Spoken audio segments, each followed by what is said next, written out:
नमस्कार मित्रों, मैं रवि कुमार। मणिपुर में दो महिलाओं को नग्न अवस्था में घुमाया गया। इस बात को लेकर सड़क से लेकर संसद तक बवाल मचा हुआ है। इस घटना की पूरी जानकारी देते हैं हमारे सहयोगी जन विस्तार से।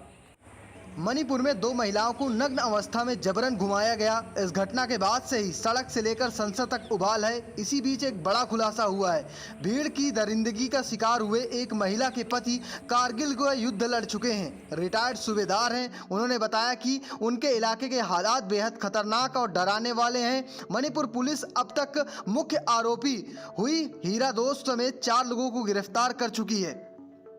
एक अखबार से बातचीत करते समय 65 वर्षीय रिटायर्ड सैनिक ने इस हैवानियत की शिकार हुई अपनी पत्नी के बारे में बताया। उनका कहना है कि अब सब कुछ तबाह हो चुका है। उन्होंने कहा कि वो सामान और सम्मान दोनों गंवा चुके हैं। पीड़ित पत्नी ने कहा कि हम दो महिलाओं को बंदूक की नोक पर हजारों लोगों के सामने कपड़े उतारने के लिए मजबूर किया गया। अगर हमने कपड़े नहीं उतारे तो उन्होंने हमें जान से मारने की धमकी दी। पीड़िता ने आगे बताया कि उन्होंने हमें नाचने पर मजबूर किया, धक्का दिया और परेड करवाई। वे सभी जंगली जानवरों की तरह बर्ताव कर रहे थे।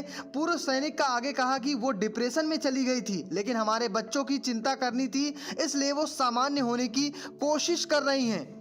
रिटायर्ड सैनिक ने कहा कि मैंने कारगिल लड़कर सामने की जंग देखी है। जब मैं घर वापस आया तो मेरी खुद की जगह युद्ध क्षेत्र में तब्दील हो चुकी है। उन्होंने कहा कि 4 मई से हमारे गांव और घरों को आग लगाना शुरू कर दिया गया था। सभी गांव वाले जान बचाकर यहां से भाग गए हैं। मेरी पत्नी मुझसे अलग हो गई थी और 4 अन्य गांव वालों के साथ जंगल में छिप गई थी। और इसी दरमियान कुछ हमलावरों ने हमारी बकरियां, सूअरों को पकड़ा और गांव से भी ले गए। इस दौरान मेरी पत्नी और अन्य लोगों को भी खोजकर बंदी बना लिया गया। पूर्व सैनिक बताते हैं कि महिला को बचाने की कोशिश कर रहे थे पिता और भाई को मौके पे ही मार दिया गया। उन्होंने बताया कि पत्नी के अलावा एक महिला और बच्चा, एक ही परिवार के 3 सदस्य जिसमें पिता और बेटी और बेटा था। भीड़ पुलिस वालों से छीनकर सभी को ले गई थी।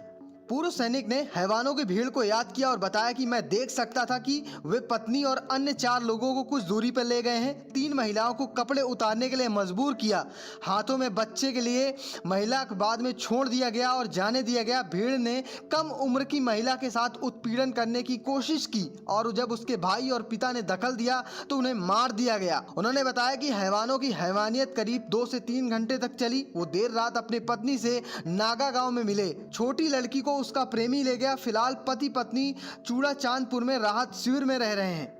इस घटना का वीडियो सामने आने के बाद पूरे देश में बवाल मचा हुआ है। हर कोई वहां पर स्थित जो बनी है उसे शांत कराने की मांग कर रहा है।